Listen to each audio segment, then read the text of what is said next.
Breaking news చూస్తూ ఉన్నాం. Telangana CM KCR ను కలవనున్నారు నటుడు హిందూపూర్ ఎమ్మెల్యే బాలకృష్ణ. తన 100వ చిత్రం గౌతమిపుత్ర శాతకర్ణి సినిమా ప్రివ్యూ షోకు రావాలని కేసీఆర్ ను ఆహ్వానించనున్నారు బాలకృష్ణ. గతంలోని సినిమా ప్రారంభోత్సవానికి హాజరు కావాలంటూ కేసీఆర్ ను ఆహ్వానించారు. దీంతో సినిమా పూజా కార్యక్రమానికి హాజరైన కేసీఆర్ క్లాప్ కొట్టి బాలయ్యను అభినందించారు. ఈ నెల 12న గౌతమిపుత్ర శాతకర్ణి ప్రేక్షకుల ముందుకు రానుంది.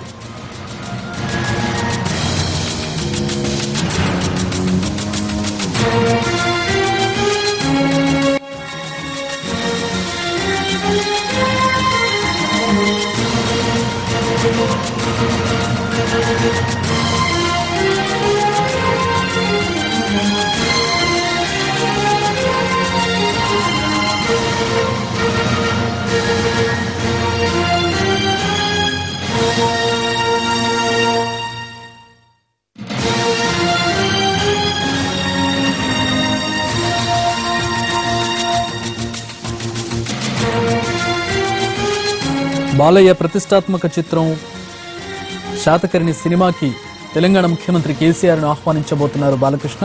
మరికొద్దిసేపట్లో కేసీఆర్ ను కలవబోతున్నారు బాలకృష్ణ. ఇప్పటికే అసెంబ్లీకి చేరుకున్నారు ఆయన. చిత్ర పూజా కార్యక్రమానికి హాజరు కావాలని అప్పట్లో ఆహ్వానించారు. ఆహ్వానం మన్నించి కేసీఆర్ పూజా కార్యక్రమంలో క్లాప్ కొట్టి బాలయ్యను అభినందించారు. మళ్ళీ 12వ తేదీన సినిమా రిలీజ్ కాబోతోంది. దీనికి ప్రివ్యూ వేయబోతున్నారు. ఈ ప్రివ్యూకి ప్రముఖుల్ని ఆహ్వానిస్తున్నారు. ఈ క్రమంలో బాలకృష్ణ కేసీఆర్ ను ఆహ్వానించడానికి అసెంబ్లీకి చేరుకున్నారు. మరికొద్దిసేపట్లో కేసీఆర్ ను కలవనున్నారు బాలకృష్ణ.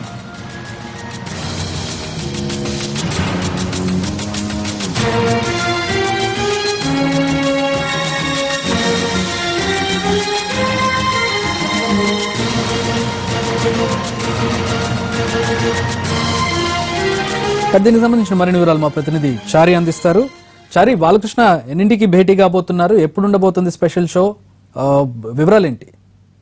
కొద్దిసేపటి క్రితమే తెలంగాణ అసెంబ్లీకి బాలకృష్ణ వచ్చారు. టీడీఎల్పీ కార్యాలయంలో ప్రస్తుతం ఆయన కూర్చున్నారు. టీడీఎల్పీలో ఉన్నటువంటి ఎమ్మెల్యేలు, పార్టీకి సంబంధించినటువంటి సీనియర్ నాయకులంతా బాలకృష్ణని అసెంబ్లీ ప్రాంగణం నుంచి ఆయన ఆహ్వానించారు. తొలుత రేవంత్ రెడ్డి, తర్వాత పార్టీకి సంబంధించినటువంటి రావుల చంద్రశేఖర్ రెడ్డి ఇలాంటి నాయకులంతా ఆయన్ని టీడీఎల్పీ కార్యాలయానికి తీసుకెళ్లారు.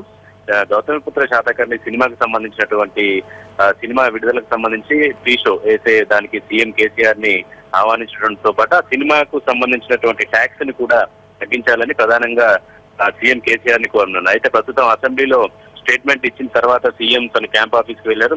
మరికొద్దిసేపట్లో ఆయన తిరిగి అసెంబ్లీకి వచ్చే అవకాశం ఉంది. అప్పుడు సీఎం అసెంబ్లీకి వచ్చిన తర్వాత బాలకృష్ణ భేటీ అయ్యే అవకాశం ఉంది. ఇప్పటి వరకు అయితే పార్టీకి సంబంధించినటువంటి నాయకులతో సినిమాకి సంబంధించినటువంటి విషయాలని షేర్ చేసుకుంటున్నారు. సినిమా చాలా బాగా వచ్చింది, నేను 2 రాష్ట్రాలకు సంబంధించినటువంటి హీరోని, నేను అందరి వాడిని అంటూ టీడీపీ పార్టీకి సంబంధించినటువంటి నాయకులతో తన అభిప్రాయాలు పంచుకున్నారు. ఎడిటింగ్ సంబంధించినటువంటి ప్రక్రియతో పాటు సెన్సార్ కు సంబంధించినటువంటి క్లియరెన్స్ కూడా పూర్తి స్థాయిలో వచ్చింది కాబట్టి ఇబ్బంది లేదు, సినిమా బాగా వచ్చిందని సరదాగా పార్టీ నాయకులతో తన అభిప్రాయాలను షేర్ చేసుకున్నారు. ప్రస్తుతం టీడీఎల్పీ కార్యాలయంలో తన పార్టీకి సంబంధించినటువంటి ఎమ్మెల్యేతో కూర్చున్నారు. సీఎం వచ్చిన తర్వాత నేరుగా తన సీఎం కేసీఆర్ ని బాలకృష్ణ కలిసే అవకాశం ఉంది. Thanks for the updates.